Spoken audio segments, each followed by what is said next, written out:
Ladies and gentlemen, good afternoon.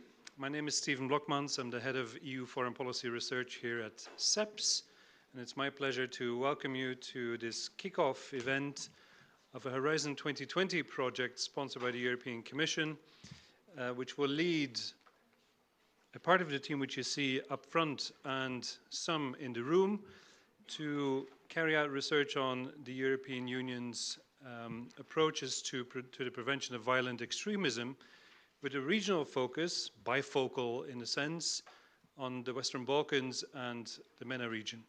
I won't say much, apart from saying that CEPS is very pleased to be working again with NUPI, the Norwegian Institute for International Affairs based in Oslo, on this project, and with partners with which we've cooperated in the past as well. So we look forward to implementing the lessons that we've learned from past experience. Can I invite Kari Osland, who's a senior research fellow and the head of the research group on peace, conflict and development at NUPI, to say a few words to introduce the project and then lead the discussion. Kari.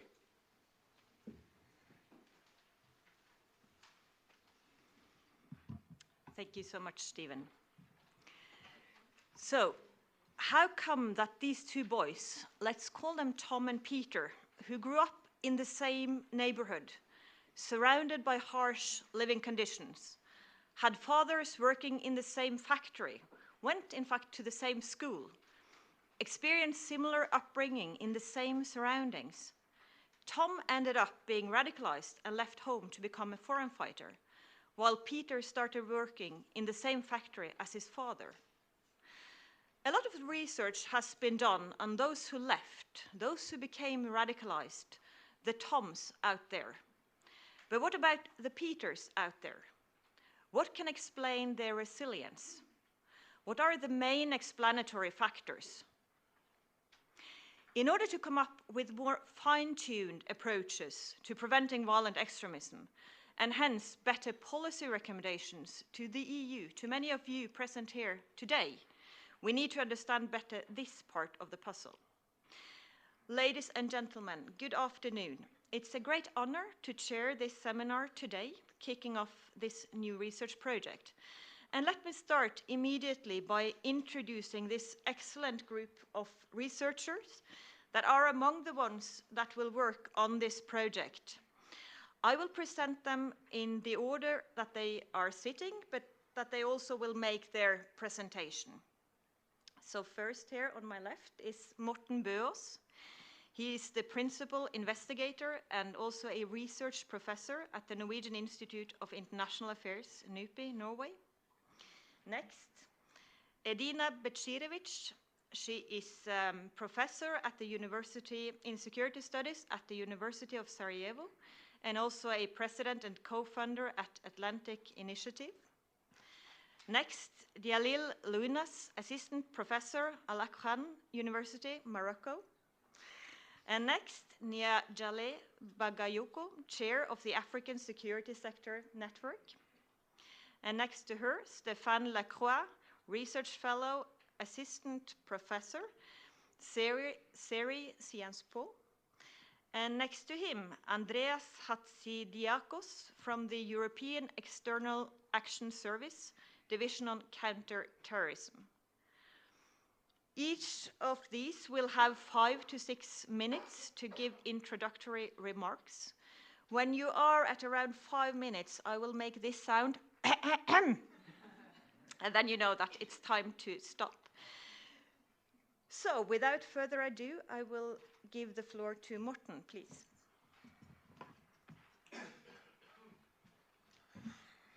Thank you, Kari, and thanks to everybody who has come here today, and thanks to my fellow colleagues on the PREVEX project for making this possible.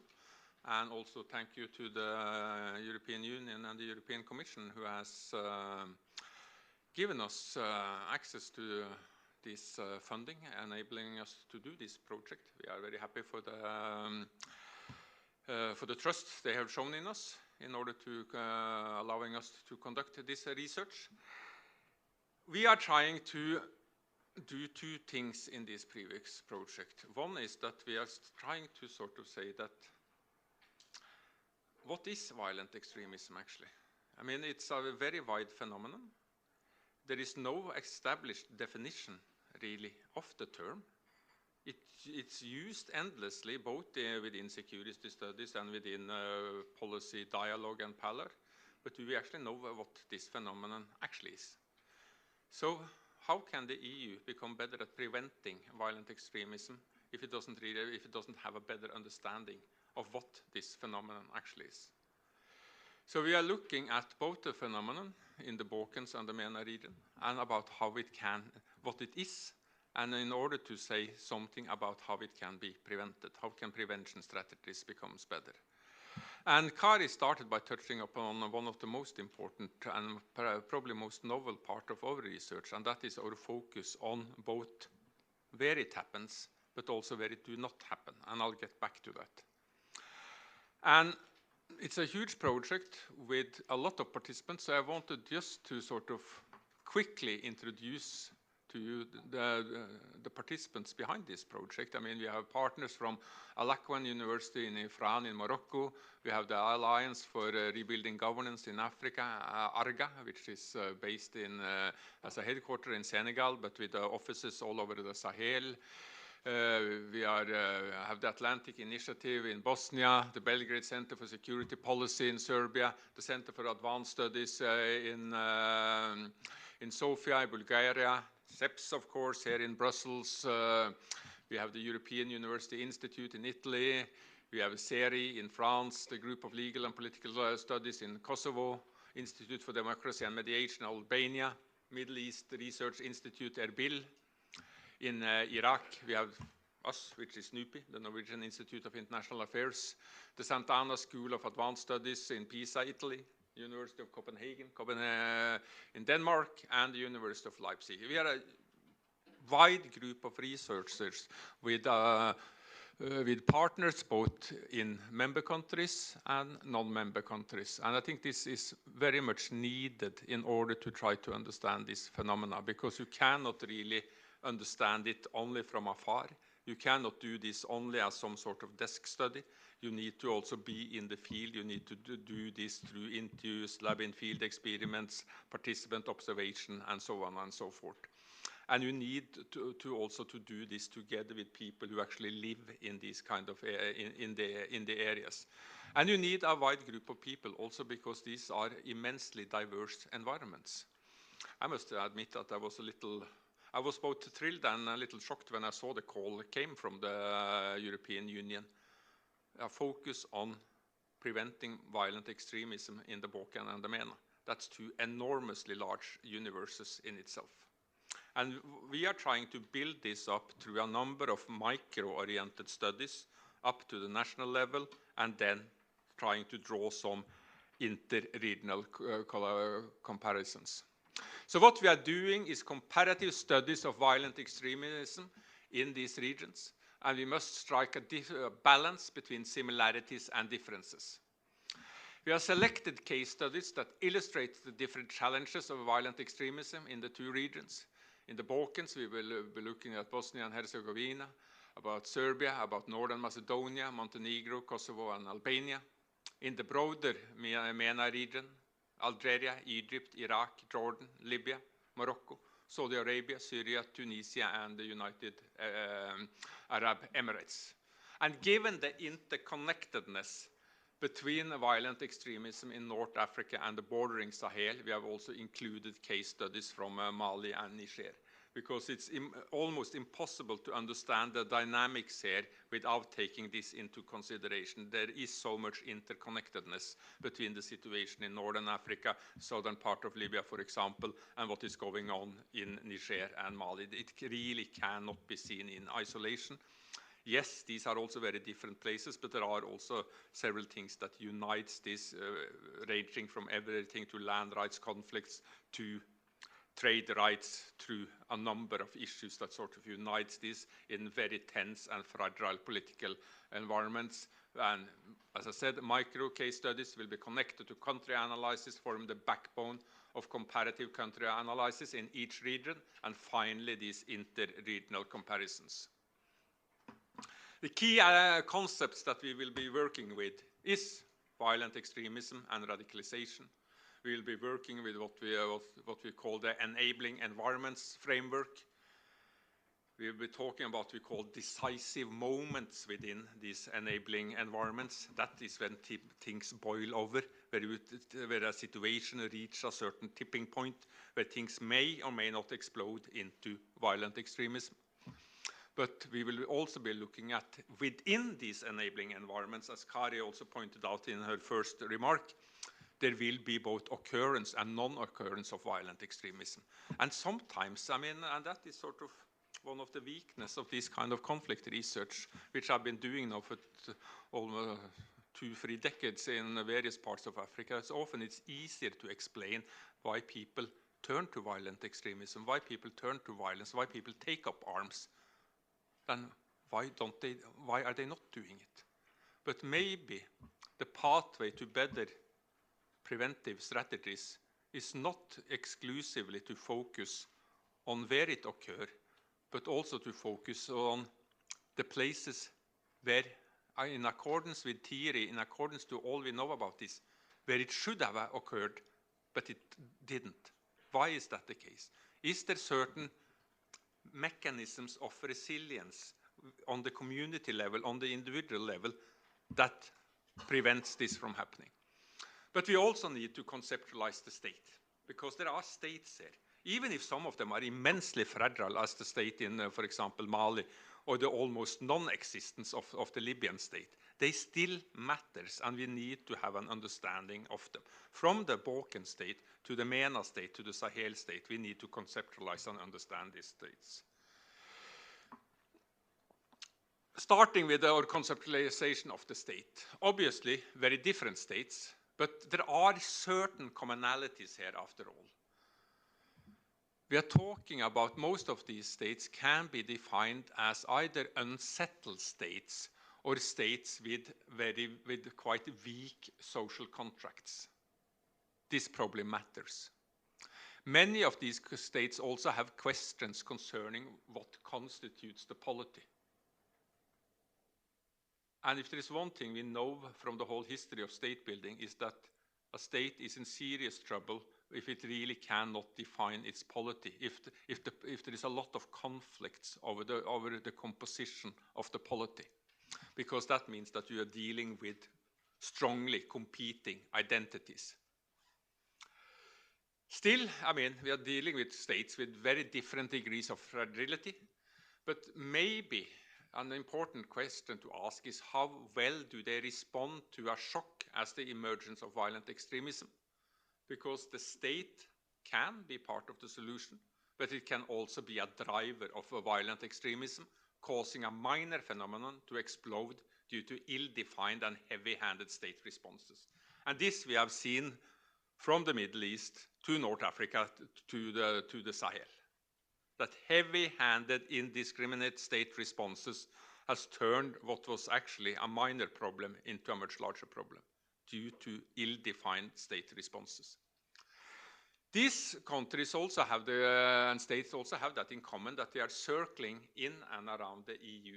So you can almost say that you have this sort of half a crescent of potential cases of violent extremism in the various neighborhoods of the EU, but also we tend to think that many of these countries are experiencing a warning of the EU soft power, reduced in proportion to distance from the enlargement area. And that also matters here. What kind of different tools is it in the European toolbox, and how are they utilized where and when?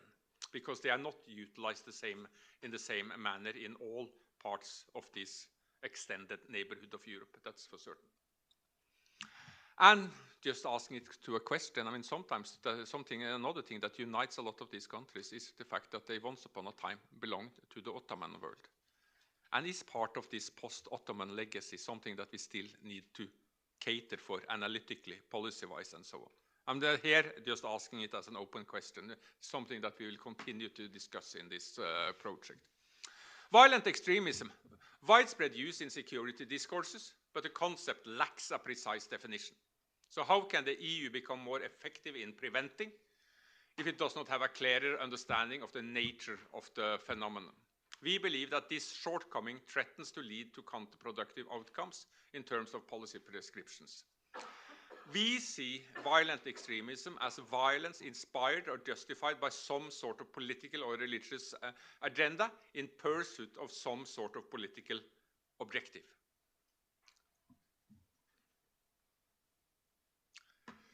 When it comes to radicalization, at least initially, Prevex makes a distinction between leader cadres and rank and file support for the cause of radicalization.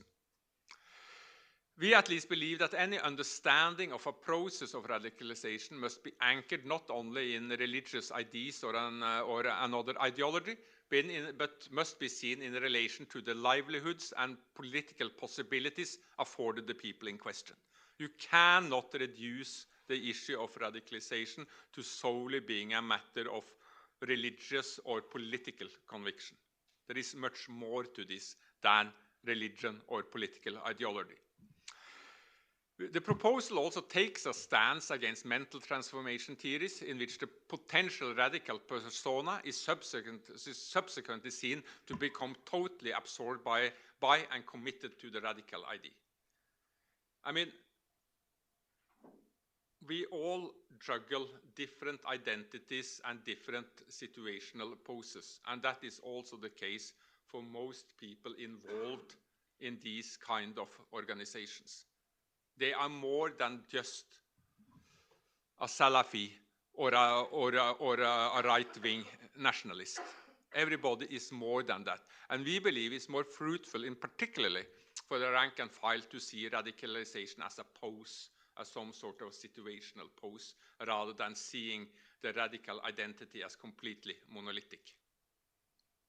And we believe this is important. And it's also important for what kind of prevention strategies one should have. And it's important for also how one think about, for example, these kind of de-radicalization processes. If people are not very radicalized, but they ended up in this group due to a number of other reasons, it's not very certain that putting them through a de-radicalization process or program is the best idea that you can have, because that may in fact send these people out on the other side with almost a rubber stamp in their pan as previously radicalized, as we have seen with a number of these DDR programs around the world, where people are put through DDR program, disarmament, demobilization, rehabilitation, and comes out on the other side with a stronger identity as a ex-combatant than they had when they entered into that program. These things need to be thought through much more carefully, and we hope that this project can contribute to that. Enabling environments. This is an area in which the combination of various factors create a situation where expressions of violent extremism are likely. Factors may include economic recession, rising unemployment, lower and declining levels of education, and a number of others. But in such an environment, disadvantaged real or perceived communities or individuals may become so alienated from the state and the rest of society that they could become susceptible to supporting, joining, or implementing organized violence inspired by political or religious extremist ideology. Central Mali, where I have done quite a lot of my work together with colleagues from ARGA and other institutions, is to me an example of such an enabling environment. Here there is an area which has gone from bad to worse very quickly, and there has been a rapid also downturn of the economic situation and so on and so forth. But even here there are more cases of non-occurrence than occurrence of violent extremism, and we need to understand these processes better. Because there are decisive moments here. And ideological radicalization and hate speech can be common and widespread. What is crucial to understand better is the moments in which they are transformed into violence. What leads up to a decisive moment? Is there something particular that happens? Or is this more sort of subtle processes that suddenly manifest themselves? What's the potential for violence, and where is the tipping point? And why, even in an enabling environment that has reached its decisive moment, in other words, tipping point, not much really happens.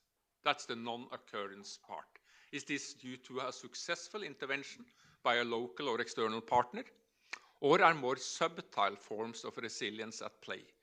And we believe particularly the importance of trying to sort of harvest an understanding of these subtle forms of resilience at the community level. Why is it that village B was so much more resilient than village A towards violent extremism? Was it something particular with how women traders were organized in that particular village? Had it to do with the lineage of the traditional chief? There are a number of possibilities here that we believe needs to be explored much, much better than what has been the case, because so much of the focus has been on where it happens and not on where it did not happen, but it would have been very likely that it happened. So that leads us to this focus on occurrence and non-occurrence, where we turn this around by trying to answer the reverse question: why people living in enabling environments often choose not to get involved in political violence. This is important, as often cited factors as political or religious grievances, socioeconomic deprivation, deeply conservative religious views, should in theory have led much wider populations to join such groups. But it doesn't happen. It doesn't happen. So we ask instead, why do some communities display much greater resilience to violent extremist ideologies than others? What is it that prevents decisive moments from tipping into violence? And what prevents radicalization in the first place? Is some of the, we believe, are the novel questions asked by this project. And this leads us to this, which is, and I'll end by this, which is sort of the defining illustration of the PRIVEX project, where you can say that, I mean, you have, it is an enabling environment. In all of these cases, A, B, C, and D, there is some sort of explosion, either very manifest or a latent one, but something happens, something that should have tilted this. In A and B, in A, there is an attempt at a preventive measure, but it doesn't work. It just makes the fire goes even more, because it's like putting gasoline on fire. In the case B, there is no preventive measures, and it explodes. But then you have C and D, which are the interesting ones here. It should have happened there. C, we can identify a preventive measure. There may be either a local or a national or an external program that actually matters here, that was that managed to sort of build up under the societal resilience that already existed there. That's an interesting case. But to me, I mean, the most interesting cases here are these enigmas where you look at this and say, it should have happened there. It really should have happened there, but it didn't. Doesn't seem like anybody, at least sort of very visibly, intervened either. But what is it in this particular society that made them more resilient than the others? And if we can learn more about that, we can perhaps also help the European Union and other external stakeholders to build more efficient prevention strategies. So that is the main task and goal and objective of PRIVEX. We look forward to be working on this project for the next 3 years.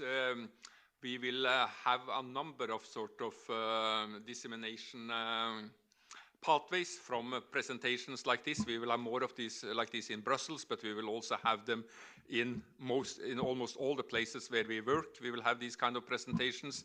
We have a Facebook page, a web page. We will have a Twitter account. Please follow us, and hopefully we will have a lot of interesting material and analysis to share with you and discuss the policy relevance of. So thank you.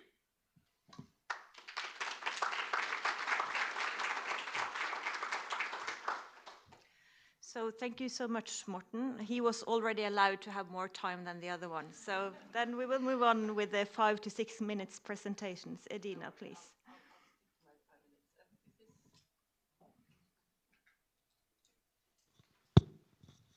Okay, thanks. Well, I'd like to tell you a little bit about the previous findings, some previous research on violent extremism, address some previous research on violent extremism regarding Bosnia and Herzegovina, as well as some research gaps that appeared after that research. When one mentions Bosnia and Herzegovina and violent extremism, it's usually referred to extremist ideologies driving groups like ISIS, Syrian fighters, returnees from Syria, and so on. And most of the international projects that address the issue of violent extremism have actually heavily focused on the Islamist or Salafi or Takfiri, depending on however they defined it, but that was their topic. Most of the international projects so far have neglected the attention to other types of extremism, particularly the role of Orthodox and Christian Church and the role they have on fueling ethnic nationalism among Serbs and Croats in Bosnia and Herzegovina, but also in Serbia, in Croatia. It's absolutely normal for all international partners who come to Bosnia, those who research this kind of issue, to go to the Islamic community and to say, yeah, we want to work with you on de-radicalization, or we want to research radicalization and extremism. I have never really heard of any international partner coming to the Orthodox Church or to the Catholic Church who both endorse violent criminals and promote violent criminals and genocidaries, that have come to them and say, yeah, we want to work with you and your adherence on de-radicalization. So I'm actually glad that this project in its proposal is taking that into account, and it is taking into account that they, right-wing extremism has been under-researched in the Western Balkans. I think the recent events in Montenegro actually shows how neglecting this issue can lead to serious political upheavals. So findings from research, for example, from the British Council, which we did with some of the partners on this project as well, drew a couple of important conclusions. That Salafis in BiH represent a less of a threat to violence than is insinuated in media and by some politicians. But still, what really needs to be researched in this respect is subtly divisive threat to liberal democratic values in a Bosnian society which is dysfunctional in so many ways.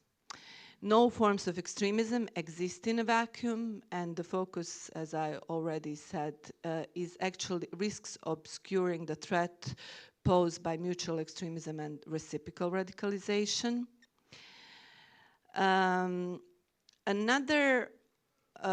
Another issue that with regard to nonviolent extremism and nonviolent actually radicalization, I would like to mention today are the gaps that a future research should focus on. It is online radicalization and all forms of non-violent but also potentially violent radicalization have really moved their activities online, and that is the topic that has been under-researched. Rehabilitation and resocialization of ISIS foreign fighters, returnees, but also we need to explore how is it possible to work on de-radicalization of Serbian extremists, such as Chetnički Ravnogorski pokret, that poses serious security risk, much more serious than the Salafis in Bosnia presently, and Catholic Croatian extremism and cumulative extremism in general. So, as Morten has mentioned, it's important to research influence of radicalization, but it is also even more important, both from the research and policy perspective, to find out why have Bosnian people actually showed so much resistance to radicalization. If one listens to some European politicians, but also some politicians from the Bosniak neighborhoods, one would say we have terrorist attacks every week, or at least every month, or that people of Bosnia of different ethnicities or religion hate each other and absolutely cannot live together. However, the recent research of the Atlantic Initiative shows that if we take into account the amount of money invested in radicalization, but also institutional discrimination of minorities by political elites, people of Bosnia are the standing proof that the ancient theory approach does not apply for them. People live normal lives, and different communities on a day-to-day basis absolutely communicate without this ancient theory perspective. Also, our security services, despite all fragilities of the state, have also showed that how in difficult political circumstances and among the divisive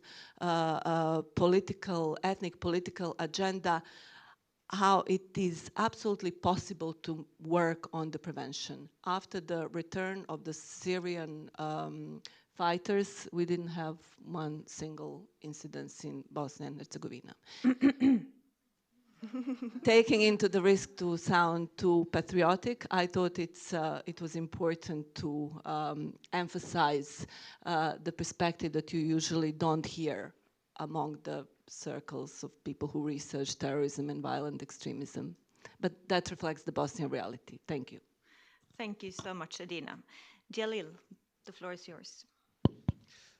Thank you. So I'm going to talk to you about a little bit of North Africa and its history of violence, extremist violence. So in North Africa, we do have a very long history of violence. It started in the 1980s with the Arab Afghans who went to Afghanistan. We have, during the 1990s, the Algerian civil strife, where you had something like 20,000 jihadists fighting the regimes in place. And more recently, North Africa has been provided something like 7,000 foreign fighters to jihadi organizations in the Middle East, which constitutes, in terms of origins, the second largest contingent of foreign fighters in the Middle East. To that extent, if you want, we do have a long experience in Algeria, Morocco, and Tunisia about fighting this phenomenon.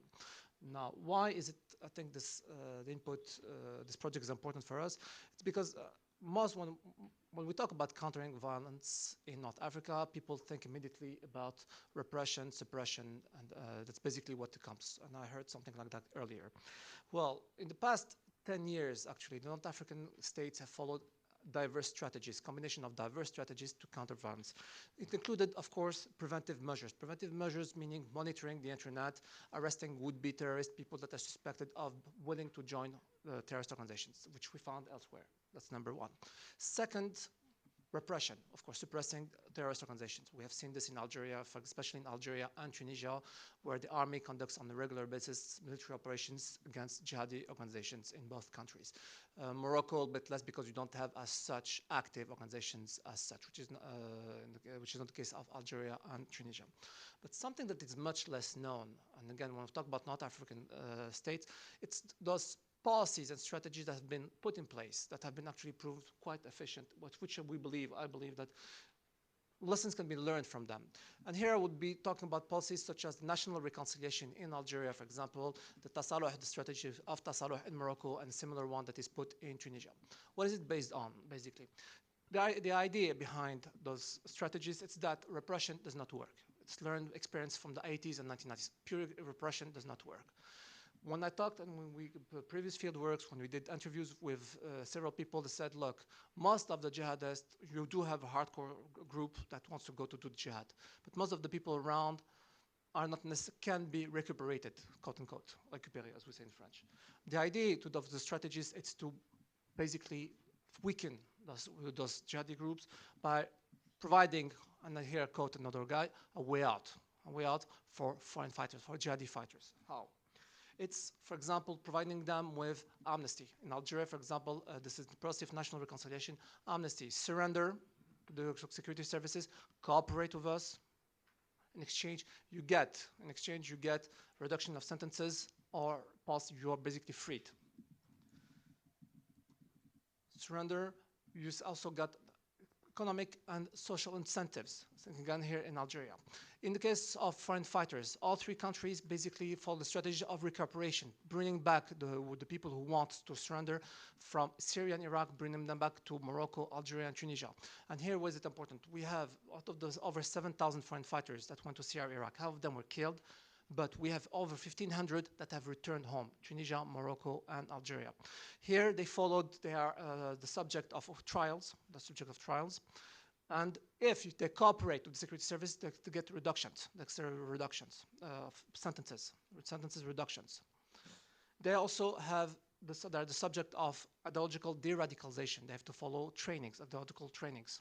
That's one of the things that ain't worked. I mean, a lot of people chose this way, quote-unquote, way out. It's not just that. It's not just the strategy. In North Africa, Algeria, Morocco, and Tunisia, it was noticed that a lot of those people who joined the organization, and to follow up on what you said, they come from what we call ungoverned spaces. You have areas, and here I can talk about Algeria. We had areas in the 1990s. We simply did not have a state, any kind of state administration. Nothing. You had nothing there. Similar, a little bit less in Tunisia and Morocco, but basically it's ungoverned spaces. A lot of terrorists or jihadists came from those areas. The states in Morocco, Algeria, and Tunisia have basically went back to those ungoverned spaces, providing services. Here I'm talking about education, school, health services, administrative stuff, birth record, for example. I interviewed a member of security services, said that you had people that were born in 1980s, 1990s, didn't even have birth record. I mean, like you literally didn't have, so I mean, this is one of the strategies that was followed to recuperate those ungoverned spaces from all point of views.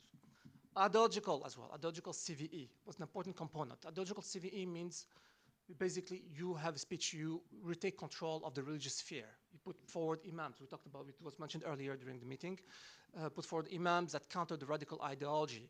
You also bring former terrorists to testify about what they saw in Syria and Iraq, in schools and elsewhere, to prevent people from joining them. And I saw this in Tunisia as well when I did fieldwork, and Morocco, where you have former fighters that were freed, that go to the people who were, might be receptive to our radical ideology and said, look guys, it's wrong, we went there, we saw it, we did this, we did that, don't listen to them. It's very effective. So I saw it with my own eyes in Tunisia. To that extent, if you want, there are multiple strategies that are being followed, and with success. Why I'm saying success? Because in Algeria, for example, we have the largest number of former terrorists. Over 10,000 people surrendered in Algeria out of the national reconciliation. I think there are less than 200 people who returned to jihadi organizations. Morocco and Tunisia, to the best of my knowledge, none that have returned. To that extent, it was successful. And it's important that to underline that this was done in very difficult situations. And again, to get back to Morten, you have areas where people are very likely, should likely join our terrorist organizations and did not. To that extent, I mean, I think there's lessons to be learned. Finally, one of the problems, and I'm done here, it's last point, promise. Last point, it's that there are problems in Algeria, in all three countries. It's the stigmatization of once you're released from the prison, it's the fact that you're stigmatized and you don't have enough means to fully reintegrate to society. Jobs, problems to get jobs, housing, people look at you, they know you were a terrorist. Families, something that is often ignored, it's the problem of families. Families often didn't do anything, and also the victims. And I saw this again in Tunisia when I was there, a little bit less in Morocco. In Algeria, families of terrorists or former terrorists and so on, that's also the target of the society. So that's one of the things that also need to be taken into account. I'll stop it here, and thank you. Thank you so much, Jalil. Next, Nia Gale, please.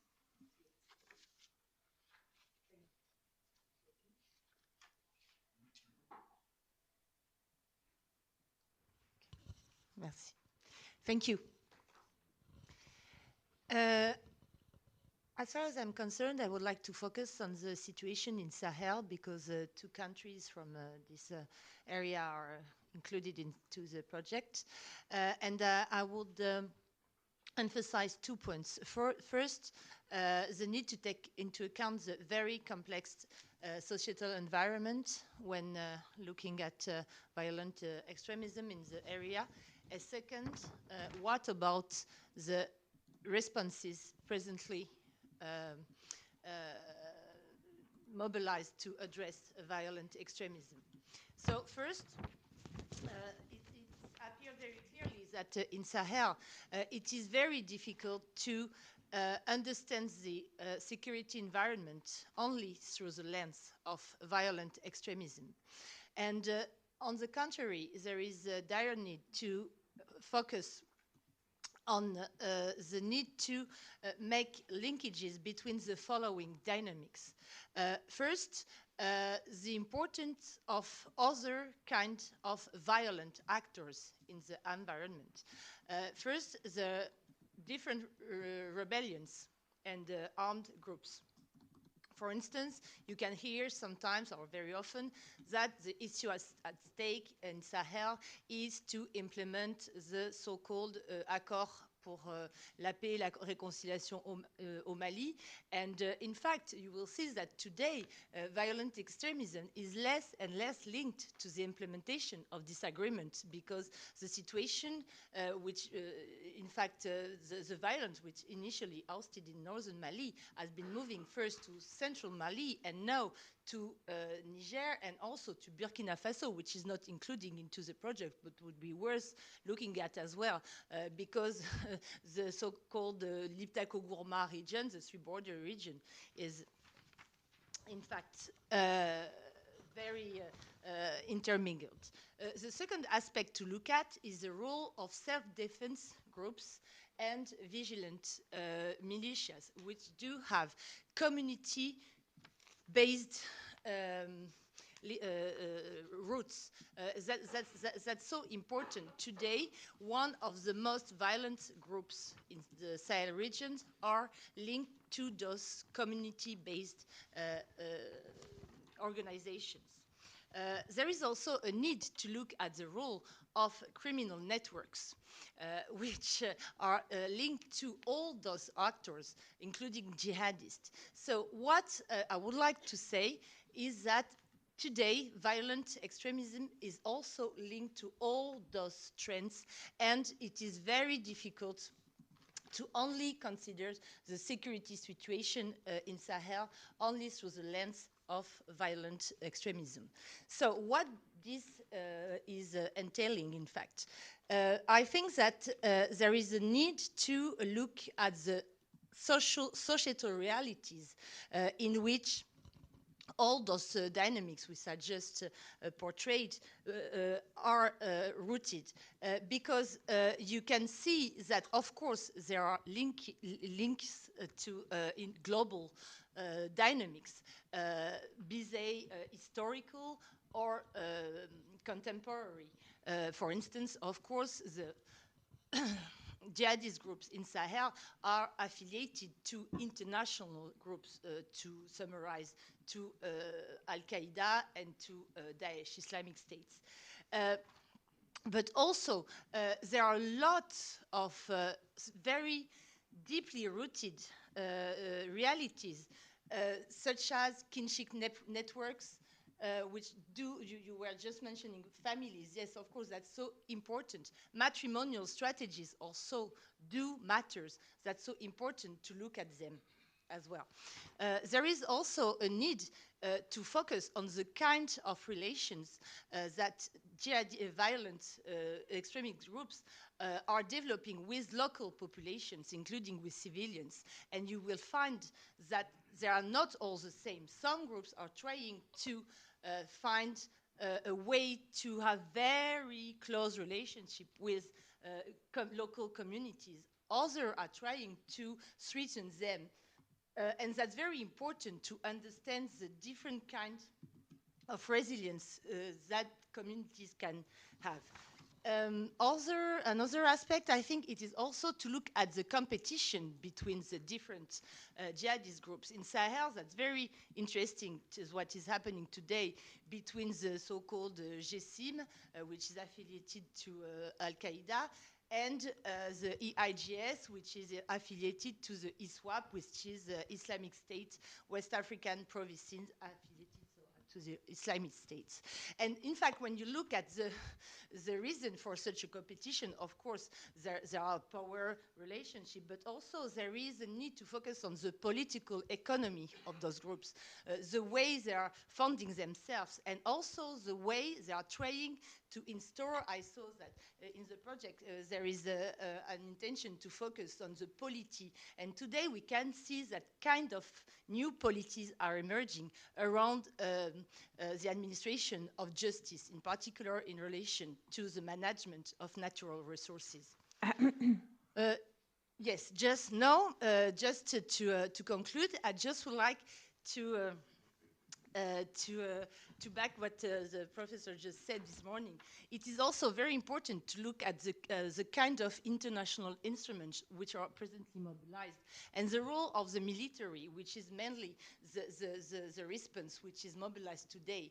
And that's true that even international but also local militaries, armies, can be at the source of the mobilization in jihadism because of the violence they are exerting against civilians. So I concur with you to consider that there's definitely a need to work as a prevention tool on sorry, as a prevention tool, sorry, on governance and human rights aspect of security reform. Thank you. Thank you so much, Niagale. Then Stefan, please. Yes. The part I am running in the project with the série at Sciences Po is the one that focuses on the Middle East region, starting from Egypt all the way east, right? So we kind of divided things. The part that you heard before Niagale, was about the North Africa until Libya. We're kind of dividing Libya, and then starting from Libya, that's the part that we'll be working on with my colleagues and the other institutions involved. So in that region, this includes, of course, Egypt, Syria, Iraq, but also we've included Jordan, Saudi Arabia, and the United Arab Emirates. That part of the region, of course, is crucial in the history of jihadism, especially in the recent history of jihadism, as you can imagine, right? Because Syria and Iraq was, of course, where Daesh, ISIS was based. And I mean, you could argue that basically this has always been the hotspot, right? Except maybe in the 90s when Algeria was the hotspot. But Egypt was the hotspot in the 80s. Iraq started being the hotspot in the 2000s, and that region has remained ever since. So we will be looking at jihadism because there are other forms of armed violence in the region, right? Especially given the fact that you have armed conflict going on in Syria and Iraq. So we're looking at one particular form of violence. When I say jihadism, I mean here both Sunni and Shia. And I think it's important to see that, especially in Iraq and Syria, if we take a broad understanding of jihadism, it includes both types. They're different, but both of them are driven by radical religious ideology. On the one hand, you have groups such as ISIS and Al-Qaeda, of course, and other smaller organizations that pertain to the same Sunni spectrum. On the Shia side, you have plenty of militias, again acting in the name of an ideology and perpetrating as well similar forms of violence. There's maybe a small difference between the two in the sense that Sunni jihadisms tend to be much more decentralized, and Shia jihadism tends, to be more centralized in the sense that all of these organizations tend to have some kind of more or less loose connection to a country, which in this case is Iran, right? So the two are not completely equal, but in the terms of the processes that drive them on the ground, that lead people to joining those groups on the ground, there is actually a lot in common, and actually the comparison has not been made enough, and that's one of the things we'll be looking at. I'm not going to go through the history of jihadism in the region. One thing I should say maybe is that if you go back to the really 70s and 80s, when you see the rise of the new ideology, it has gone through cycles, ups and downs, right? Moment of expansion and moments of decline. Basically, expansion until the 90s, a little bit of decline after 9/11, re-expansion after the Iraq War of 2003, decline in the late 2000s. The Arab Spring came and people thought there would be even more decline. The opposite happened because, you know, the expectations of the Arab Spring weren't met. ISIS, and then again now with the coalition, the military victory against ISIS, a period that is seen as a period of decline. Of course, obviously, I mean, if we follow the theory of cycles, unfortunately, the decline is not going to last for very long, given that the conditions on the ground are still there, and the root causes that we'll be looking at are still very much there. And sometimes it's even worse than what it was. So there's actually even more reasons so that things will become worse in the future than better. I'm not going to go again through the root causes. We'll be examining these root causes in the project by looking at specific case studies. Some of them have been mentioned, especially by Morten in his presentation at the beginning. Does this have to do with the crisis of the Arab state? Does it have to do with authoritarian regimes? Does it have to do with socioeconomic issues? Does it have to do with Western policies in the region? Does it have to do with ideology, Salafism specifically? All of those are questions we'll be looking at through the different case studies, trying to understand how much each factors counts in creating what we called in the project enabling environments.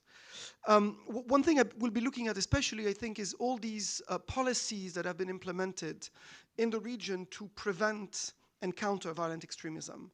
I think that there was a shift in the 2000s in the countries of the region. Until the 2000s, you can say that jihadism is mostly met with hard repression because all these countries respond with coercive measures. In the 2000s, and it has to do with the international community and the criticisms formulated against those policies, many of these countries start to implement soft measures. It becomes the new trend. Rehabilitation programs. In some cases, they try to push radical groups to produce ideological revisions, to reconsider their ideologies. You have countries that start to launch, and it continues today, initiatives of religious tolerance. I think of, in my case, the United Arab Emirates, but in North Africa, Morocco is also known for that. Of course, there's very much a communication strategy behind it, but it also is a significant change.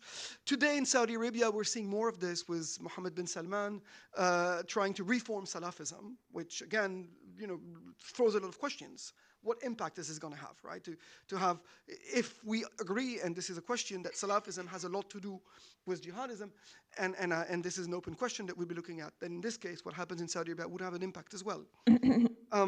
I'll finish with one thing. Of course, soft measures do not imply that coercive measures have stopped. I think, on the one hand, those countries have implemented soft measures, but they've also, especially since 2013, 2014, with what we as scholars tend to call a counter-revolution in the region, that is the aftermath of the Arab Spring and the return of a more brutal form of authoritarianism in countries like Egypt and Syria, etc.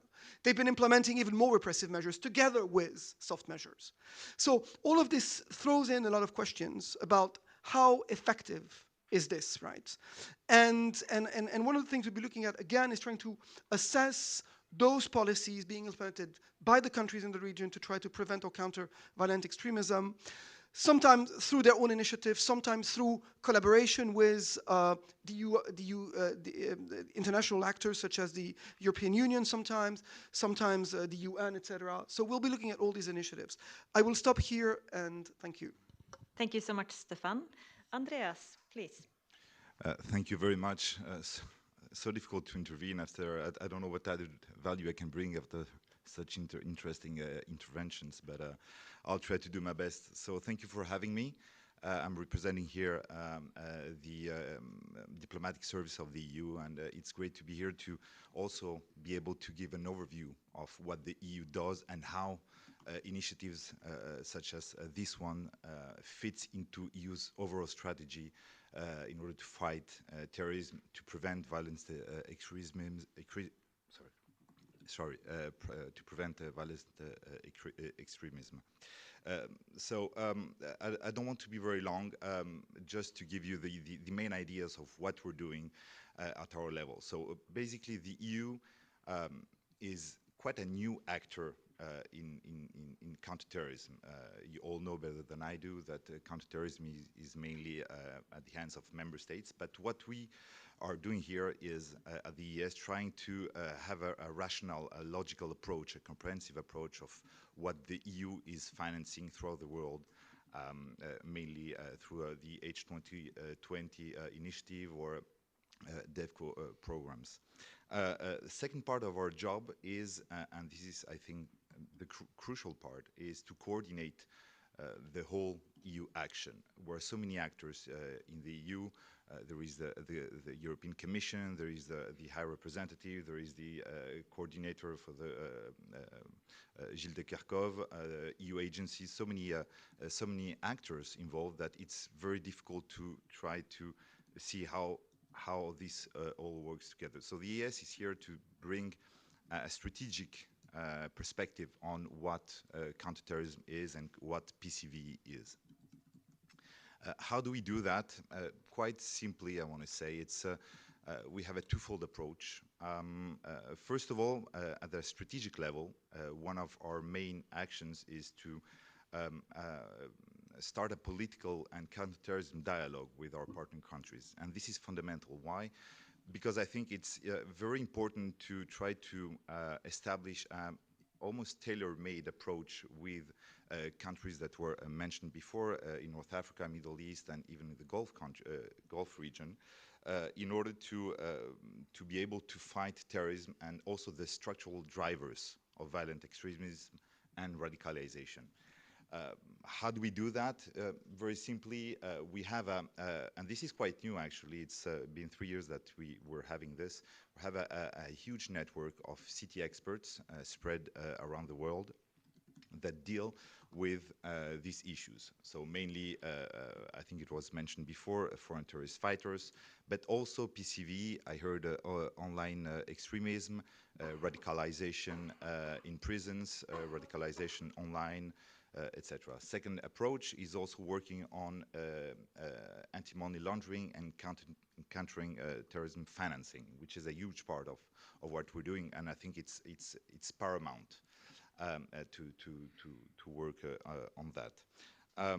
And it's quite important to have these city and political dialogues. Why? Because there needs to be an ownership of these reforms, potential reforms or activities by the local authorities, right? Because, I mean, we're facing, the EU and our partner countries, we're facing the same problems, right? This does not mean that we have all the answers. So it's an exchange of good practices, an exchange of, it's a discussion established in order to help each other. So this is at a very strategic level what the EU is doing in coordination with Commission services and also the services of the coordinator for the fight against terrorism, Gilles de Kerchove. At the operational level, it's basically what's been presented here. All the initiatives that are funded by the European Commission are our main, our bread and butter, let's say it like this. The ES, our service, is here in order to make sure that our approach towards a specific region and to a specific country is rational. The idea is, again, as I said before, working on anti-money laundering, terrorism financing, but also a lot on capacity building. So the idea is to be able to work with local authorities, be it the Ministry of Interior, be it intelligence services, be it prosecutors, etc., in order to try to share best practices and to try to develop new strategies in order for them to work on all these issues that were mentioned. For example, how to prosecute foreign terrorist fighters, how to mainstream, I think you were the one mentioning that, human rights and governance in all the different initiatives. I think this is quite important. And lastly, I think, and I want to stop there, the last point of our operational work that is very much tied to what we're doing at the strategic level is to work on specific, and this is quite hard, on specific capacity building measures focused on online radicalization. I think someone mentioned it before. I think this is quite important to focus on that, on the hate speech online, on radicalization, not only in prisons, but really online. But this is something that is quite also new today and quite difficult for the EU still to grasp. Just want to finish by saying two things. In the past 5 years, we have, I think the EU is spending now more than 200 million euros on PCV initiatives. Back in 2015, it was less than 50 million. So more than 4 times the amount that we were spending in 5 years. This shows clearly that it's a priority. It's not the only priority, but it's certainly one of the most important priorities that the EU has. We're very much present in North Africa. We have lots of programs, MENA program, who also focuses on PCV. We have other programs also. I think you were the one to mention Gulf countries, United Arab Emirates. We work a lot with international and regional organizations. We work also with Hedaya, which is a GCTF structure, which we finance through a project called Strive program, focusing a lot on PCV. So yeah, I think I'll stop just right there. I think questions are far more interesting. Thank you very much. Thank you so much to all of you for this very rich and very complex picture that you have started to paint for us. I want to immediately open up the floor for questions and comments. So please state your name, institutional affiliation, and please be brief if you have a question or a comment. So please, I think we do have we have someone that can walk around with a microphone? I know we have a very knowledgeable audience here today. We have the rest of or many of our researchers in this project, but we have also a large policy community. So please, well, okay, there is one there. Thank you. Hello, my name is Christina Vogler. I'm a journalist at ORF, Austrian Television and Radio and Online News. I am wondering, because you, Mr. Osland, said that you want to create some kind of tailor-made approach to target the problem, right? So you have divided the several regions, but I'm still wondering if it is actually possible to look at a region and not rather look at, I don't know, communities or countries. So, I mean, I guess it's a question for all of you. Do you think that's gonna work out, basically? Okay, I think, let me add one question and then you can pick. When Morten talked, he talked about examples, or he talked about enabling environments more in general. I wanted to ask each and every one of you if you could say something about or give examples of enabling environments in your region, and the same with the decisive moments, whether you can come up with some examples from case countries in your region. Yeah, so I will do anyone want to start? Morten, would you like to start answering that first question? As for the choice of regions? I can. And please raise your hand if you want to jump in. No, I mean, I see your point, and I mean, obviously, I mean, these are, we are dealing with a combination of what is both global trends and very local issues. globally, yes, I mean, there is a global discourse of Salafism. There is also a global discourse of ethno-nationalism, right wing, for example. But if you see, and that discourse exists out there somewhere, on the web, online, in conversations, and so on and so forth. But if you start then looking at sort of how it filters down to various communities, you will also see that here, I mean, the global meets the local and vice versa. And it's not always the case that this is just taken from a global discourse level and then just employed. I mean, you need to tweak. It's tweaked, it's adjusted, it's interpreted, so that even something that I mean, even a McDonald's is not a McDonald's. I mean, it's always a local adaptation to something. And it's same with this. I mean, it works when it's locally adapted. And I mean, what I have seen from my work in the Sahel with groups like Al-Qaeda in the Islamic Maghreb and its various sort of offshoots of this group, is that these are groups that constantly balance between a global and a local discourse. And the most successful ones, like for instance, we are now seeing in the case of Mali, this Katiba Masina that operates in central Mali. Why has that been so successful? It's been so successful because it's been very good at taking part of this global discourse and adjusting and interpreting it into a very local, historical discourse where they could play both with the global language, but they could adjust that global language to a very local historical language around the Mazina Empire, which was a jihadi empire that existed in this part of Mali in the 18th century. And the legacy, the historical legacy of all of this. So, I mean, yes, I mean, it's a global phenomenon.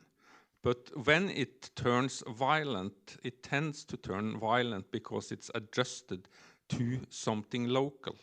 And we see that also if you look at these organizations and their strategies of local integration. And here they are quite similar in my point of view, from Daesh in Iraq and Syria to Akim in the Sahel. It's local integration through their ability to appropriate local grievances and local conflicts. And they are able to appropriate and make use of these local grievances and local conflicts because the state either has almost vanished, as in the case of Libya, or in the case of parts of the Sahel, where I work, like parts of Mali and Niger, is seen, and mostly rightly so, seen as so thoroughly corrupted that it has become completely dysfunctional for the purposes that people would like to see that this state carry out. So I'll stick by my gun here and say that, I mean, yes, I mean, when this turn violent, it is because it becomes embedded into something that already exists locally. And that is also what creates these enabling environments. And very often, I mean, a major factor in the creation of an enabling environment is the failure of the state. The failure of the state that makes people turn away from it because they don't believe in it anymore, because it has never been present in a good way, but it's often present in a very bad way in people's daily life. I mean, a fragile state is not necessarily a state that isn't present.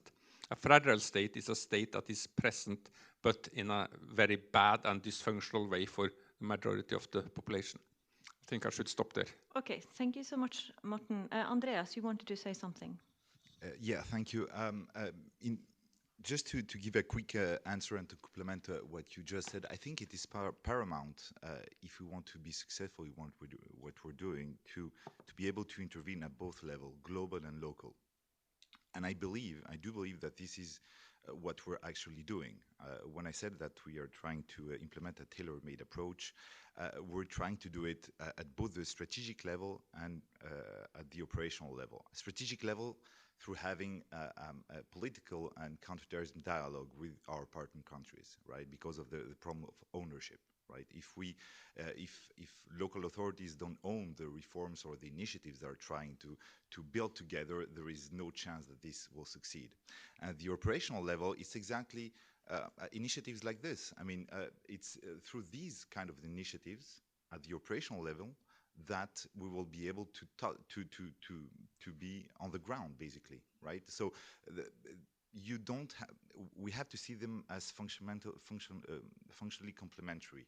The strategic level helps involve the local authorities, whereas initiatives such as this try to target more at the local level the structural drivers of radicalization or violent extremism. I don't know if I answer your question. Can I just follow up just briefly to you, Andreas? Okay, I see there is someone in the audience, but let me be very brief to you, Andreas. Could you say just in a few words or a few sentences perhaps what you see as the main gaps and challenges in EU's policy on preventing violent extremism? The main gaps and challenges from your perspective in EU's approach? On PCV? Yeah. Very easy question. Yeah, of course, no. But we also have representatives from member states in the audience, so I'll try to yeah, I'm under surveillance. Well, gaps and approaches, I mean, there are challenges, and I think it's quite difficult to say that, I mean, we're quite a new actor in that. I mean, the EU has always been a counterterrorism funder, but it's not a counterterrorism doer. We do not do counterterrorism. This is member states, right? So we fund initiatives such as this one. At the EES, we're here for no more than 5 or 6 years, and we're trying to make a sense of it. We're trying to make a sense of it, try to coordinate everyone here in the institutions, and trying to work with member states. Gaps, there are certainly lots of gaps, but there are also lots of successes. I mean, we've managed to create so many dialogues and so many discussions with all of our partners around the world, and I think this is something that's a great start in order to progressively try to target all the different challenges that, I mean, unfortunately every day it's even worse, because I mean the terrorist threat and all the drivers that are I think someone mentioned it before, the socio-economical trends of I think it was you, Jalil, socio-economical trends of terrorism are still here and are worsening by the day. So what are the main gaps and challenges? I wouldn't be able to say precisely, but it's what I can say that we're working on it. Yeah. Good, thank you. There are a couple of questions now. Please, I see one there, and there. So take the 3 there. Thank you very much. My name is Dr. Malika Bouzian. I'm from GIZ, and I'm team leader of an EU-funded project on criminal justice in Jordan. Before that, I was in charge for a project, also an EU-funded one, on PVE in Jordan. So I have a couple of questions, but I'll keep it short. Just to make sure, I'm not sure if it was mentioned or if I missed it. From the inputs I heard, we are talking about Islamist extremism. So I was wondering if the project will also look at right-wing and left-wing extremism, or is it focused mainly on Islamists? Maybe I missed it. Okay, then, sorry, then I missed it. Okay. Then I have a methodological question. As was mentioned at the very beginning, the aim is to go to the field and talk to people and not do desk research, which I always encourage. But I was wondering, how do you ensure access to the field? Like, again, talking about my own experience in Jordan, and it was an EU-funded project implemented based on a memorandum of understanding with the government, and our research project was stopped at a certain moment because it became too sensitive, and it was not the government stopping it, it was a security agency, but still, how do you really ensure access to the field? And the last question I have is, sorry, we talked about foreign fighters that are coming back. We have the same issue here in Europe, in Germany. I'm from Germany. We're talking about it, and the issue of children of foreign fighters, or, I mean, they were born in Syria or Iraq during while their parents joined ISIS. So will the project look at this too, how to deal with these children? Thank you. Thank you so much. Let us collect a few more, please. Good afternoon. I am Dr. Seraf Pektas from Busola Institute here in Brussels. I have two questions. One is to Mr. Morten Boas. It's about the definition. So, in the beginning you said we need a precise definition of violent extremism, but also you talked about radicalization. I know that before we also had discussions about the precise definition of radicalization. So my question is, do you see any difference between extreme and radicalization, or do you use them interchangeably? Second question is perhaps can be addressed to Mr. Lunas and Lacroix. It's about the religious authority. You mentioned some measures by the state about the religious institutions, but and also you already mentioned that the phenomenon is larger, so it cannot be just reduced to a kind of a theology or ideology. I totally agree with you, but on the other hand, theology does matter in all sense. So my question is, how does the project approach or analyze the transformation of particularly Sunni religious authorities in all this discussion? More particularly, for instance, as far as I can see, there is a much more state intervention in the religious fields, perhaps as a soft measure, as Mr. Lacroix said, but do you see that in the long run this may perhaps be counterproductive because it somehow, let's say, monopolizes the authority, and then this may somehow give way to much more extremist or marginal ideas that can be easily transformed later to extremism? So what do you see, or how do you deal with that issue? Thank you so much. Okay, thank you so much. I think these two questions were so rich, so we will let you answer now, and then we will open up for a new round afterwards. Edina, please, did you want to start? Yeah, I'd like to address something about the enabling environment, first of all, and I will focus on Bosnia. The proposal itself, the way I understood it, and we've talked about it before, is also addressing the right-wing extremism. And how can I say that it can be done in Bosnia and Herzegovina? For example, if we talk about what kind of environment enables the violent extremism, one of the ways is to look at radical political speech, the radical political speech of the political elites. We have unresolved issues of the past. For example, Radovan Karadzic, he was the wartime leader of the Bosnian Serbs. He is sentenced for genocide by the UN, International Criminal Tribunal for the former Yugoslavia.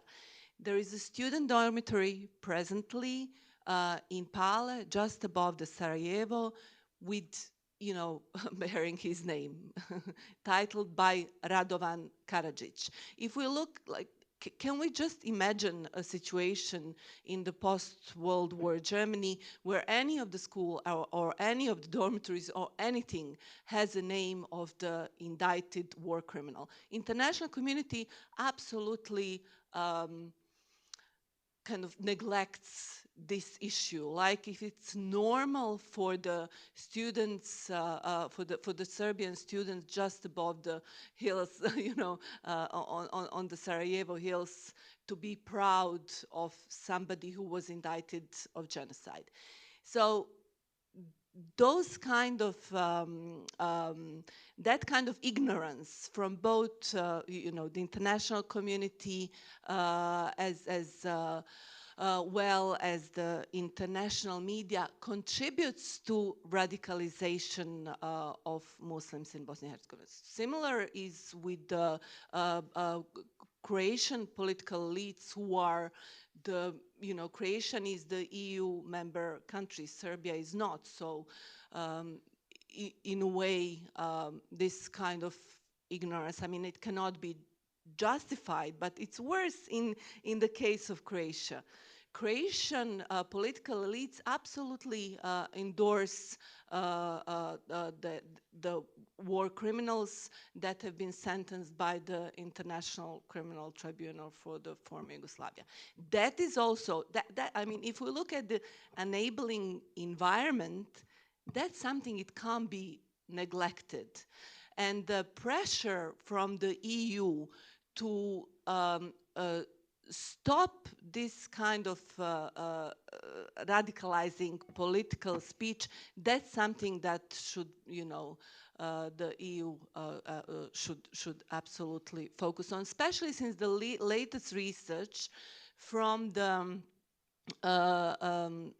State Department, Atlantic Initiative did in collaboration with the State Department, the latest research shows that people who favor politicians with this kind of political speech show much more sympathy towards violent extremism. So, we are obliged by the research to work on curbing this kind of political rhetorics. Thank you. Thank you so much, Adina. Jalil, do you want to? Yes. Okay, I'm going to answer I think 2 questions. Mm-hmm. The one on methodology, I think, and the one on the religious authorities, maybe. Surrogate methodology, I think you're raising the most important point is the how, okay, which we raised, was raised this morning during the meeting.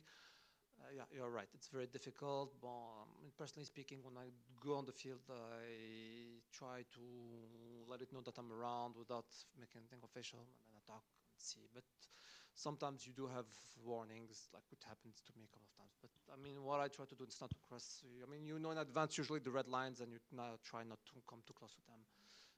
That's what I try to do. I mean, it's difficult. It's a complicated topic.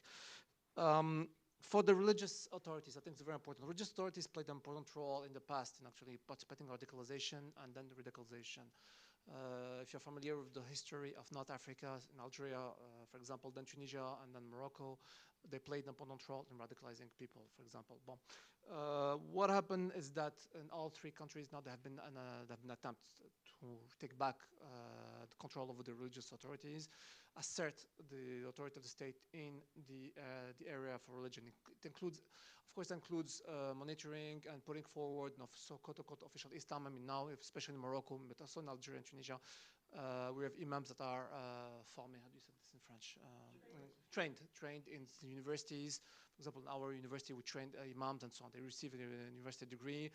You need authorizations, education, and so on. You cannot just come proclaim yourself an imam and so on, just like this. Number 1. Number 2, there is also former radical preachers, especially, for example, Morocco, Algeria, and Tunisia, have been recuperated. Ktani and Abu Hafs al-Maghribi, for example, Morocco, who basically have reversed their speeches. These people were radical Salafi recruiter for jihadism, have reversed their speeches. They're put on TV. Also now, they're put on TV, they come and say, no, it's wrong, it's this, it's that. So, I mean, there is the same thing in Algeria and Tunisia.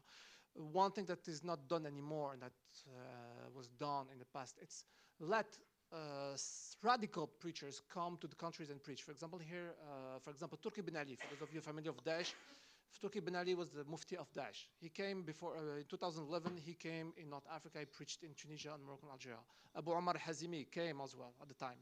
For example, I didn't do an extensive study, but somebody told me that it's no accident that Tunisians, foreign fighters in Syria and Iraq are very close to the Hazimi school of thought, for example, which is one of the school of thoughts of Daesh. It's no accident. To that extent, they don't do that anymore. So there has been like an attempt to regain control of the religious and religious sphere to counter the ideology. Okay, with various successes. One difference, and I will stop here. One difference, it's Morocco it was made very, very official, lots of people. In Algeria, they make it less official. It's rather at the very local level. For example, you have former imams, jihadists, whatever, that have they come up with a new discourse, discourse, but they are not shown on TV. When I asked when I asked why, somebody said, if you make them on TV, the radicals will say, oh, you know, they have been recuperated by the state authorities and we will not listen to them. If you don't put them on TV, they keep some sort of legitimacy. In Morocco, sometimes the former quote-unquote preachers have been criticized by their own constituencies. Thank you so much. Morten. Yes, I mean, briefly on two issues, one on this on fieldwork and access. I mean, obviously, I mean, it's difficult. It will be challenging. I mean, but as you saw from the first slide I used, I mean, we have excellent also partners in the areas, at least where we are going to do the fieldwork. We are going to try to do this together. And we need to find different ways of having access. I mean, the access issue is something that I have struggled with in places like Mali and Niger for the last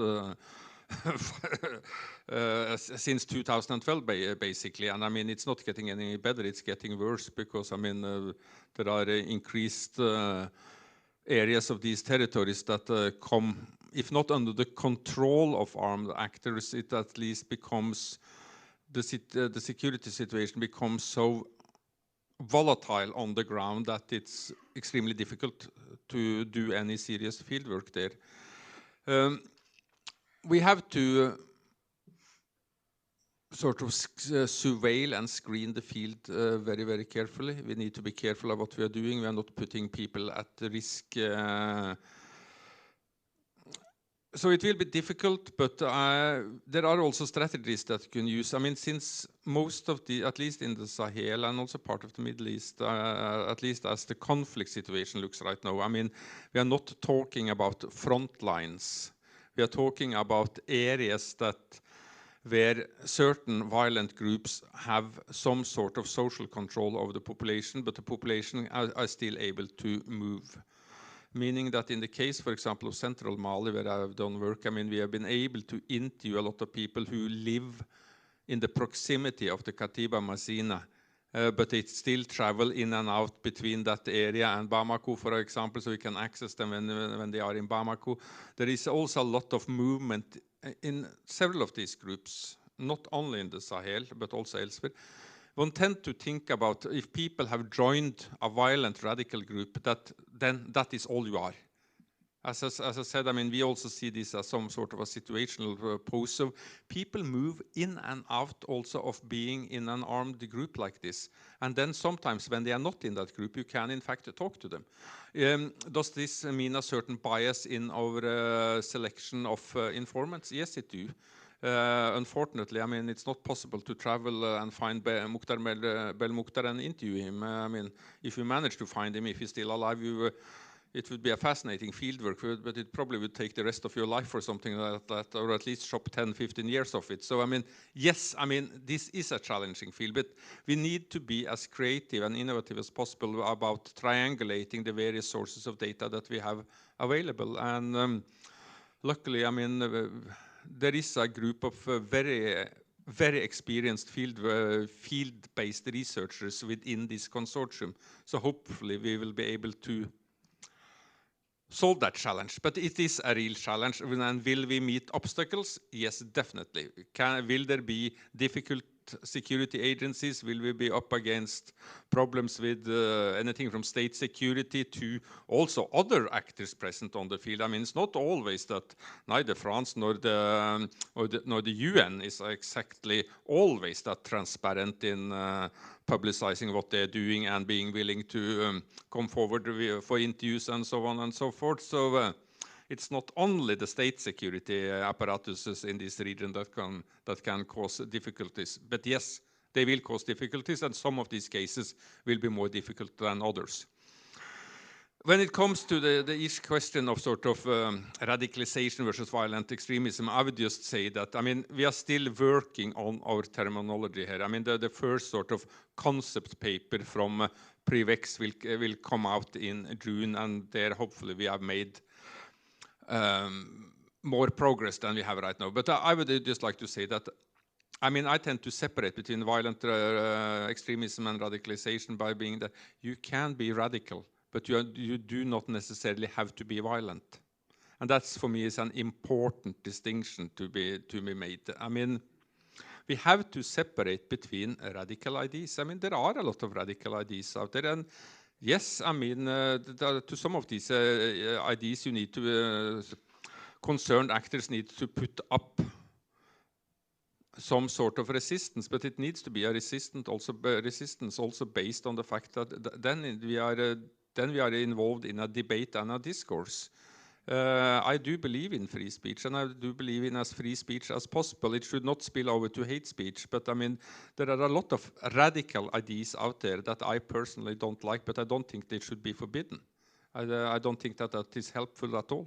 And we need to separate between sort of being radical and conducting acts of violent extremism. But of course, I mean, this is where our idea about the decisive moments, about the tipping points come in, when a radical idea becomes so dominant that it leads to violent extremism. But that is not the same to say that the correct preventive measure is to try to sanction the idea as such, because I simply don't think it's very helpful.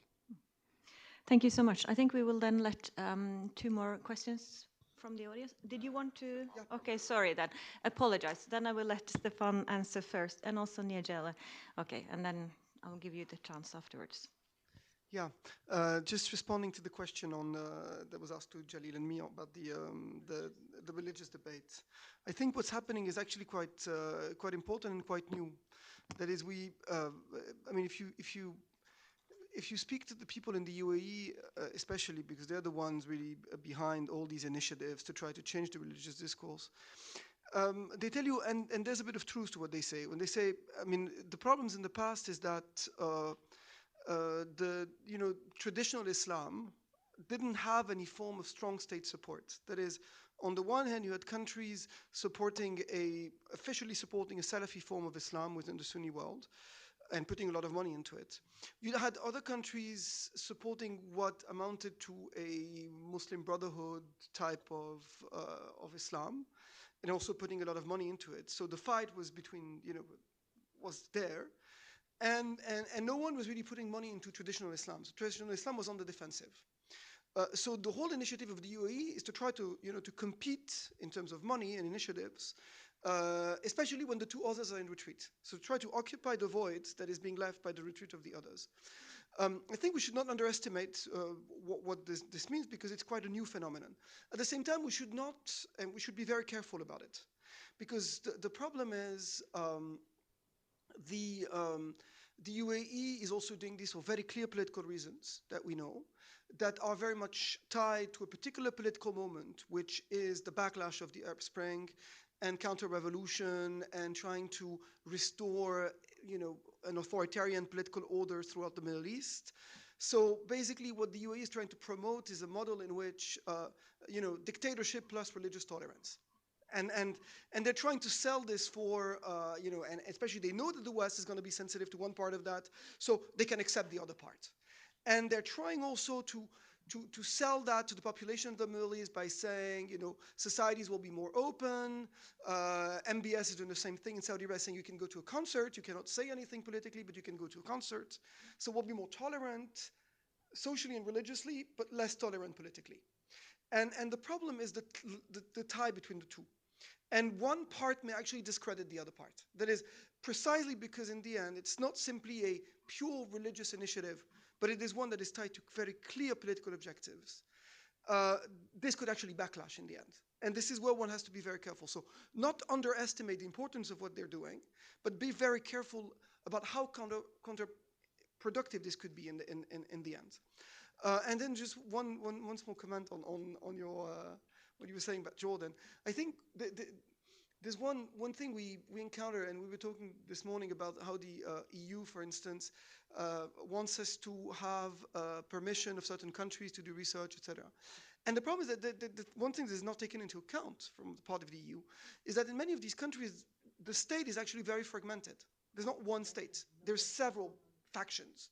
So in your case, you get the approval of one part of the state, and then you run into the other part, the deep state. And the state gives you the approval, but the deep state doesn't want you to do that kind of work. So in that sense, it's quite difficult, because sometimes, even if we have all the paperwork done and officially the country of Jordan, Morocco, Egypt agrees to let us do our work, it might be perfectly that we run into a state agency that doesn't want us to do our work. So this kind of adds to the complexity of doing the kind of work that we do. But I think, as Morten explained quite well, I think there's plenty of ways to try to, at least circumvent some of these restrictions as much as we can without doing anything dangerous. So, yeah. Thank you, and I apologize, Stefan. Niajeli, do you want to comment briefly? Sorry. Yes, very quickly. I think that there is also a need to look at with which kind of actors it is possible to have a political dialogue. And in fact, it is one of the issues at stake presently in Mali. It also shows that it is not possible to have a monolithic approach of the states, because not all the actors are pushing officially these options. So are pretending that no, they are against any dialogue with the jihadist leaders. Others, but who are also officially mandated by the government, are approaching them. So that's very important, not to have a monolithic approach of both the states and the jihadist groups themselves. That's the first thing. And also you were asking if the project was not too broad. This is a very important very important question, because I think that today we can see that there are some trends from which the phenomenon is spreading. Initially, the problem began in northern Mali, as far as the Sahel is concerned. But you know that as regards the jihadist groups affiliated to the Islamic states, there is also a new province which has been created in the eastern Congo today, and which is named Iska. And there are also questions about what are the links between West Africa and Central Eastern Africa. So unfortunately, the phenomenon being spreading out, there might be a need to broaden the scope of the work. Thank you so much. So there is a woman in the yellow jumper. Do you want to? Yeah, please. Hello, my name is Deborah. I'm a PhD student, and I'm focusing on online counter-discourses to the Islamist and jihadist propaganda. I can see that in the MENA region there is mostly field work. I haven't found any online initiatives to counter radicalization or violent extremism. Do you know any project working on this? Counter-discourse or alternative narratives? And if yes, talking about effectiveness and the difficulty to measure it, do you know about any analysis that is undertaken to measure the alternative narratives and counter-discourses that are being made? This is my first question to whoever would like to answer. And the second one to Mr. Lacroix. How come Lebanon was not, was excluded from your research? Thank you. Thank you. There is a woman just behind you there. Eva Saint-Ziez from Jarmac, Université de Louvain. I'm working on education in Arab and Muslim countries and the impact of education in radicalization. So my question relates to what has been mentioned on religious discourse. Some countries are working officially on reform of religious discourse, and others have had some attempts on reforms of education. So I would like, if we have some time perhaps, to have your impression on these reforms. How deep are they, or are they cosmetic, and what is the possible impact? Thank you.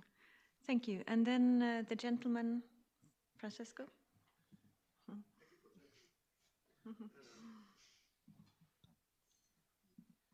Yeah, I'm Francesco Strazzari. I'm a member of the PREVEX project. I would like to raise the opportunity of saying something more about the decisive moment, which comes out in our Morten's introduction, because it's one of the distinctive aspects that is identifying the trigger, the moment where every movement, even if you look at the literature on violent radicalization in the 70s, has to make a decision about whether or not to turn into a different level, which is no longer symbolic, and so on. And as a political scientist, I like very much of this project and the debate today how multidisciplinary and interdisciplinary it really is, genuinely.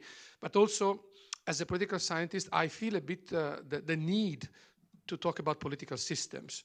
That is not just thinking of the state in the MENA region or in the Balkans as a question of capacity, kind of a hydraulic idea of the state, but also the question of clientelism, openness, opportunity, democracy, all those categories which are a bit absent from the bigger debate on radicalization, which tends to be one on individual choices, on village choices, but how do they interact with political systems where the long debate about transitions and so on is, you know, let's say in a state of confusion right now. I think this is an area where it's needed. We need some thinking in the project, and any contribution in that direction, I think, would be most welcome. Thank you. Thank you so much. Then let's start with Stefan. Yes. So, two responses to that question on Lebanon. Why didn't we include Lebanon? I think Lebanon is actually included in some way, and the relevance of Lebanon really comes when it comes to violent extremism.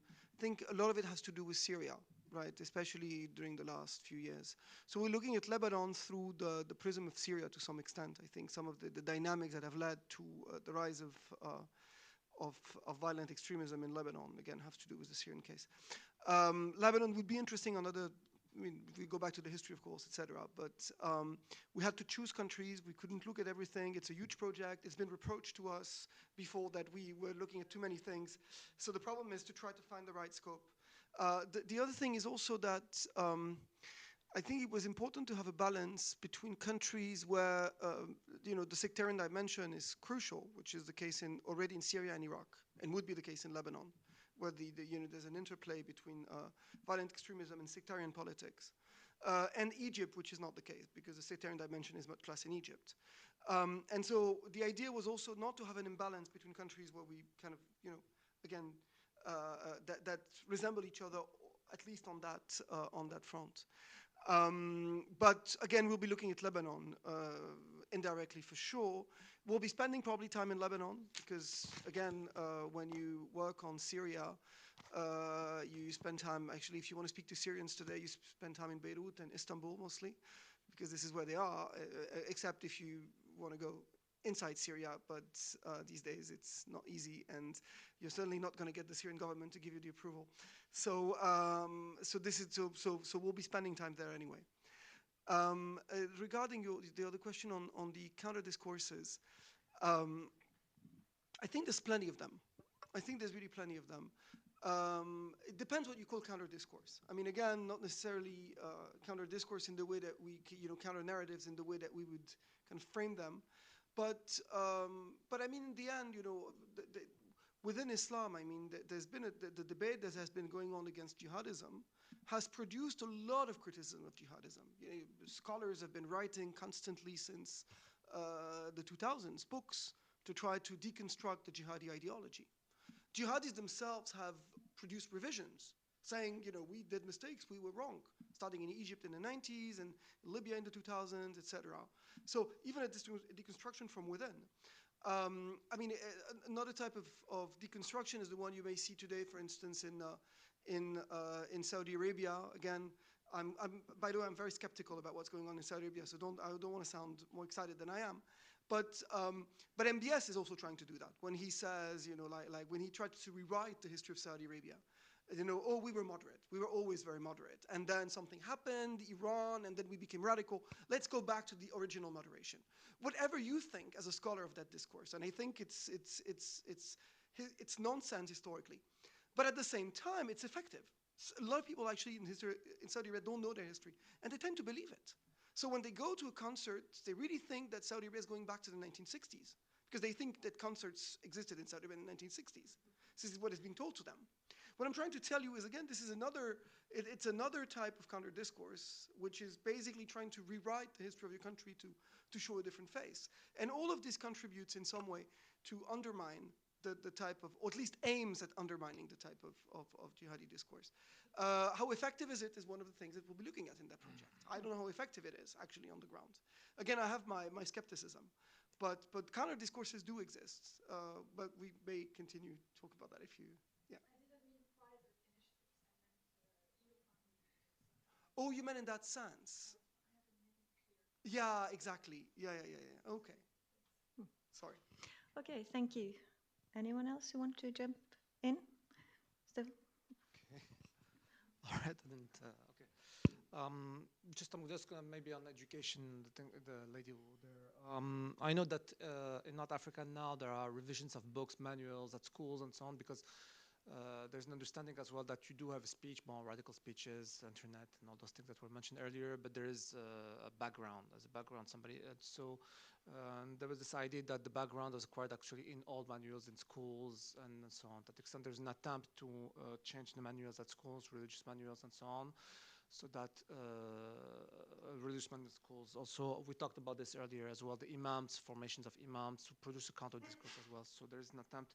Indeed, at the level of education, because it's really where it happens. It's where it starts, where it happens, to counter the religious radical discourse at all the levels of the society. How effective it has been, I have no idea.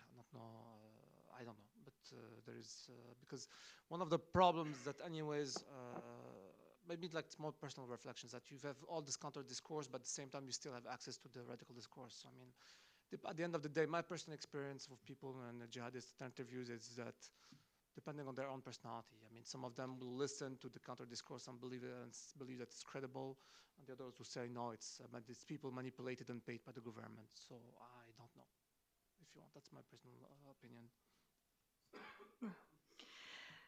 Okay, please. Very quickly on this key question of education. In fact, it is at the core also of what is happening in Sahel. You know what is meaning the word Boko Haram. It is about education, of course. So it is what is happening in the Difa region, which is the other part of the crisis in Sahel. But also, you can see that even in Burkina Faso or in Mali, a lot of schools had to close because of the pressure. But I think what is happening, if we look at the very deep roots, is really two different kinds of political and social projects, because it is very important not to consider that all those jihadist violence groups do have a political and social vision, in fact, which is trying to counter the political and developmental educational model of the post-colonial states. This is also what is at stake, I think, in the Sahel region. Thank you. Andreas, please. Yeah, thank you. Just very quickly to answer your question, I think on counter-radicalization online. I mean, we have a few initiatives ongoing. I think mainly of the Radicalization Awareness Network. I'm sure you heard of it. And the idea is that, I mean, we are quite present in North Africa, and also in the Balkans. In North Africa, the only one I can think of is our collaboration with l'Arabita Mohammedia. We recently had, I think it was in November or October, seminars and working groups on countering extremist narrative online. And yeah, that's it. But otherwise, I mean, again, it's, as I said before, it's really tailor-made. So maybe in some countries, I mean, I know that in Tunisia, our work on countering hate speech or extremism online is less present than in other North African countries where we're very much present. So, but we can talk after if you want for more information. Thank you. Edina, did you want to come in here? Or? No. No. Okay, then Morten will come in first, and then you have some final comments, because I didn't see more questions from the audience. So I think, Morten, if you can then combine answering the questions, but also give some final comments before we close this seminar. Okay, I'll do as I'm told. Very briefly on the, I mean, obviously, I mean, education is immensely important. And education can play a role both also with regard to as a part of a larger preventive social national strategy.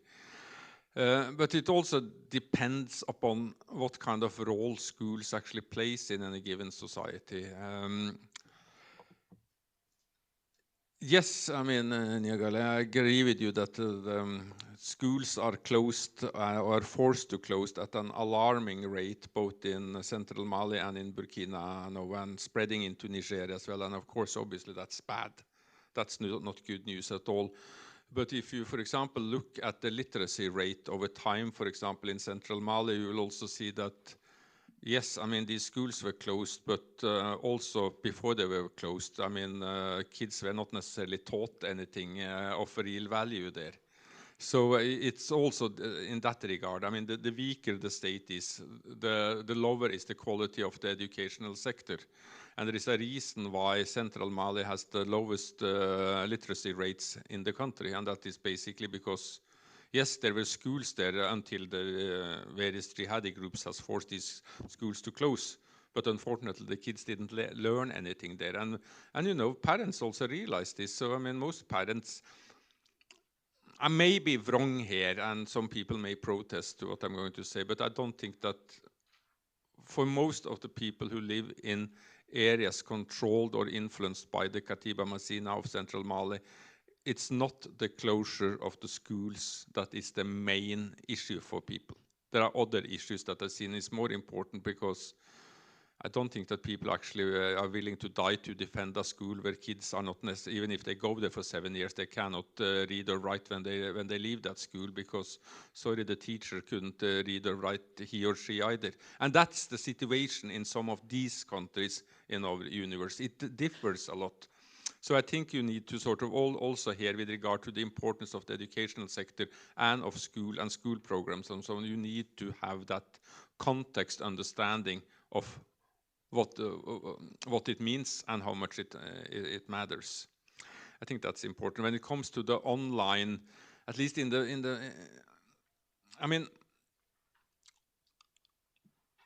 it's less in the Sahel, at least. There is less of this online presence of these groups. That doesn't mean that they don't use electronic means. They use it very efficiently, but it's often spread from one flash to another, from one cell phone to another. For instance, I mean, the preachings of Kufa is spread very rapidly, but it's not sort of online spread. It's spread from hand to hand, basically, from one flash disk to another, one cell phone to another, and instant, very wide coverage. So, I mean, how do you counter something like that? I mean, you cannot really counter it on the net. So how do you counter it? I mean, there is a lot of sort of challenges here that one are up against. Which also sort of, I think that these conversations that we just started with, you know, and which we have started between us, because this is the first time that the entire consortium is together. I mean, the project started officially the 2nd of January. So, I mean, we spent a lot of time interacting while we wrote the proposal. But this is the first time we sort of, all of us has been together as a research consortium that actually is funded. And there is a number of conversations that we need to have. There is a number of challenges that we are confronted with. But we all do believe that this is a project that both will have a high academic impact, because it's dealing with a number of issues that are very high on the academic agenda. But we also do believe, and I think that the turnout today has shown that this is a project that also has potentially a huge societal and policy impact, and we will try our best to show that. We will try our best to sort of to bring our findings, our conclusions, our material to both as targeted sort of policy audience, but also to the general public. And we will sort of play on a number of means in order to do that. I mean, we will of course have our traditional sort of, scholarly academic dissemination in articles and books and stuff like that. But I mean, we already have a Facebook page, we have a web page, we have a Twitter account. I mean, we will fill this as soon as possible with as much content as possible. Please follow us online. We have ideas about how to work on various lab in field experiments, about how to collect audio-visual stories. I mean, there will be a lot of, I think, interesting things coming out of this project that we can also use in order to have an engaged conversation, not only with specialists, but also with the general public, because that is very much needed. Because if we are not able, as researchers who work on this, if we are not able to communicate also with, for a lack of a better word, I mean the general public, about, because people are talking about this. I mean, in my neighborhood, which is not an academic nor a posh neighborhood, I mean, people are talking about these issues all the time, and we need to sort of try to also engage with that, because if people who knows a lot about this is not sort of willing to sort of also step into those more ordinary conversations, I mean, what we are left with is also that our own societies become radicalized in one way or another, not necessarily radicalized as turning into violent right-wing extremism or turning into violent Salafism, but it's getting polarized and fragmented because we don't talk together anymore. We talk in echo chambers, and that is probably the best antidote to against any kind of radicalization and violent extremism, is to step out of, if each of us step out of our respective echo chambers and starts talking to people that we disagree with. I'll end there. Thank you for coming. Okay, so to be continued, and thank you so much to all the speakers and to the audience for your participation, and please join me in a big applause.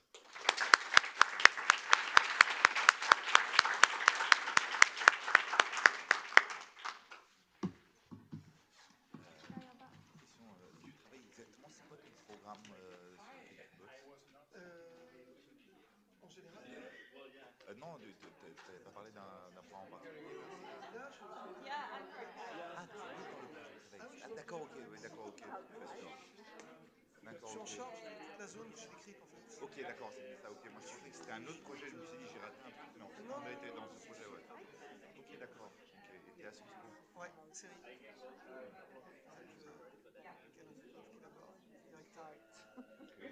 Trois dans série. Et le troisième, c'est Ah, ok. chercheur. Putain, c'est incroyable tes concepts. Et en fait, je suis français. Moi, je suis. Non, mais je suis les deux. Ouais, le nom est pas très français. Non. Alors, non, moi, je suis pas le dernier. Hein. Je suis l'avant-dernier. Moi, je suis. Mais qui est aussi différent. Oui, en fait, il y a une personne qui a.